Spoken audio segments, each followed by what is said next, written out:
Hello dear JEE aspirants. So today we'll discuss JEE advanced problem circle का. So हमने mains के तो क्या है जितने भी सिलेक्टिव प्रॉब्लम्स थे जेई के पर्सपेक्टिव से तो हमने उसको क्या है यूट्यूब पर अपलोड कर दिए हैं. तो हमारा क्या है जेई एडवांस का सेशन है तो हम इस क्वेश्चन को ट्राई करेंगे और भी हम कुछ जेई एडवांस के क्वेश्चन सॉल्व करेंगे. चलिए हम इसको देखते हैं एंड देन हम क्या है जेई एडवांस और जेई मेंस के पर्सपेक्टिव से क्वेश्चन क्या होंगे, सिलेक्टिव प्रॉब्लम्स होंगे, हम उसी को यहाँ पर सॉल्व करेंगे. सो आई थिंक आपको इतना सब क्लियर हुआ हो और आप क्या है विदाउट टाइम वेस्टिंग इस क्वेश्चन को मतलब वीडियो को पॉज करें और क्वेश्चन को ट्राई करें. सो मैं भी क्या साथ साथ आपके क्वेश्चन को रीड कर रहा हूँ और मैं भी देखता हूँ कि क्या यहाँ से सिनेरियो बन रहा है. सो मैं कर रहा हूँ क्वेश्चन को रीड.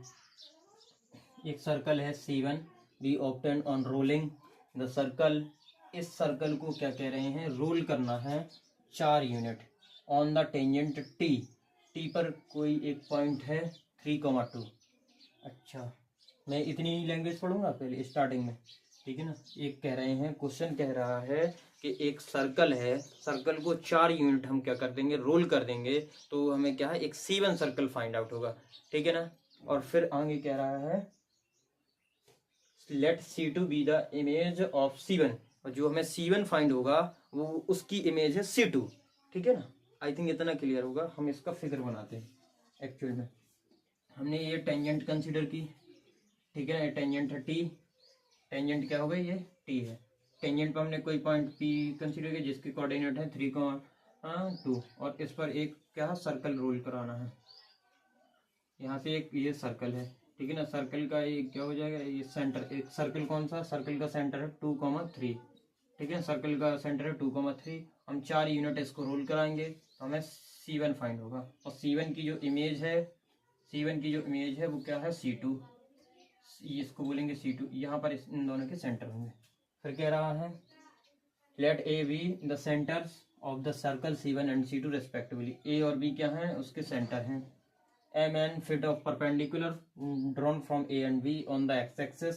एरिया में चाहिए ट्रिपीजियम का ये है. इट मीन्स वो कह रहा है ये x-axis A से क्या है, इस पर क्या है फुट ऑफ परपेंडिकुलर डाला M और यहाँ से कितना है N. तो इससे जो फिगर बनेगा वो क्या ट्रिपीजियम है. ट्रिपीजियम का हमें चाहिए एरिया. तो आई थिंक क्वेश्चन क्लियर हो गया. क्वेश्चन को आप करो सकते हो ट्राई. अब ट्रिपीजियम चाहिए. ट्रिपीजियम का एरिया होता है half sum of parallel sides parallel side into height हो जाएगी, ठीक है. ये इसका क्या होता है, ट्रेपेजियम का एरिया होता है. हम यहाँ पर फोकस करेंगे.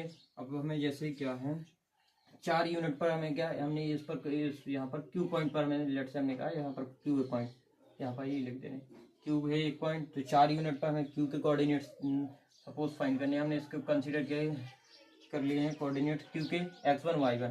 4 यूनिट पर हमें क्या है क्यू के फाइंड करने हैं कोऑर्डिनेट. तो हम क्या पैरामेट्रिक फॉर्म का यूज करेंगे. तो x1 निकालेंगे तो 4 यूनिट ये हो जाएगा. और पैरामेट्रिक के लिए फर्स्ट ऑफ ऑल आपको चाहिए थीटा. तो थीटा कैसे निकालेंगे, इनके स्लोप से. इसका स्लोप और इसका स्लोप क्या परपेंडिकुलर है तो इसको C बोला. इसका सेंटर सॉरी इसका A है, ठीक है.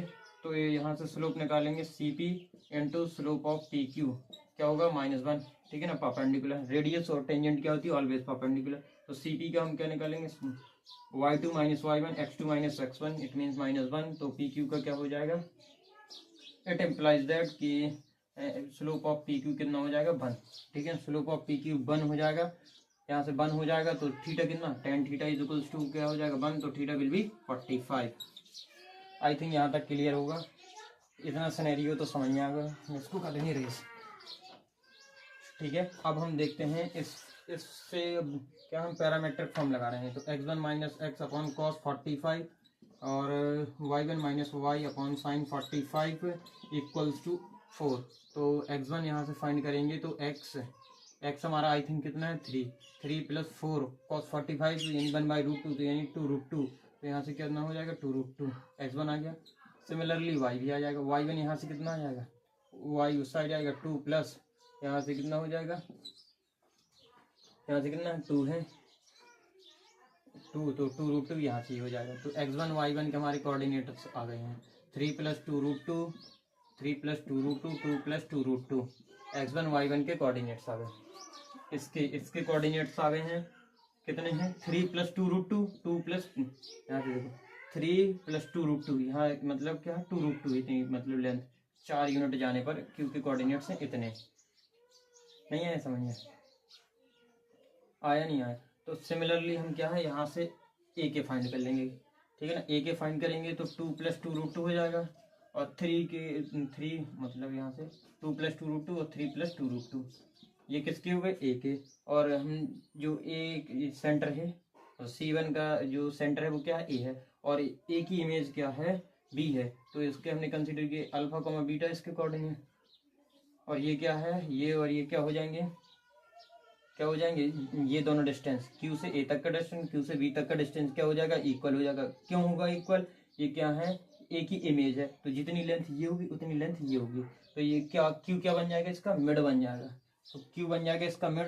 तो अब हम क्या करेंगे अल्फा बीटा वहां से हम फाइंड कर लेंगे, तो अल्फा बीटा यहाँ से हमारे आ जाएंगे अल्फा बीटा। तो alpha plus 2 plus 2√2 2 plus 2√2 by 2 3 plus 2√2 और बी फाइंड करेंगे बीटा इज इक्वल टू कितना हो जाएगा beta plus 3 plus 2√2 by 2 equals to रुकना दिस और क्यू के कोऑर्डिनेट्स कहाँ है ये है 2 प्लस 2√2। अल्फा यहाँ से 3 2 6 और 2 2 4 तो यानी है अल्फा 4 प्लस 2 2 4 तो 2√2 और बीटा के कितना हो जाएगा 2 2 4 1 प्लस 2√2 यहाँ से कितने आ गए अल्फा बीटा के आ गए हैं कितना आ गया अल्फा बीटा के ना 4 प्लस 2√2 और 1 प्लस 2√2, ठीक है ये हो गया। अब हम किसके फाइंड करेंगे अब जो अल्फा बीटा आ गया अब हम डायरेक्टली कहाँ पर जाएंगे ट्रेपीजियम पर जाएंगे। अल्फा बीटा आ गया ए बी हो गई बी के सेंटर मतलब अल्फा बीटा क्या है बी के ही कोऑर्डिनेट्स हैं, ठीक है ना। तो ये किसके हो गए बी के हो गए। अब हम क्या करेंगे अब ट्रेपीजियम वाला खेल खेलेंगे यहाँ से। इस फिगर को मैं कर रहा हूँ रेस ए और बी के कोऑर्डिनेट्स क्या थे ए के कोऑर्डिनेट्स आई थिंक हाँ बोले थे ये है और बी के ये है। नहीं आया समझ? तो पहले तो आप फिगर बनाओ जो गैप है वो कितना है 3 प्लस 2√2 और 1 प्लस 2√2 तो हाफ इसका एरिया कितना हो जाएगा हाफ इन दोनों को ऐड करेंगे 4 प्लस 2√2 हो जाएगा 4 प्लस 2√2 और इनका जो गैप है 4 प्लस 4√2 और इनका जो गैप है वो 2 का गैप है तो यहाँ से ये कैंसिल हो जाएगा तो 4 हम 4 कॉमन लेंगे तो √2 प्लस 1 ये इसका क्या हो जाएगा एरिया हो जाएगा। सो थैंक यू हम मिलेंगे नेक्स्ट ये एडवांस के प्रॉब्लम्स के साथ। So till then tata bye bye take care पढ़ते रहिए।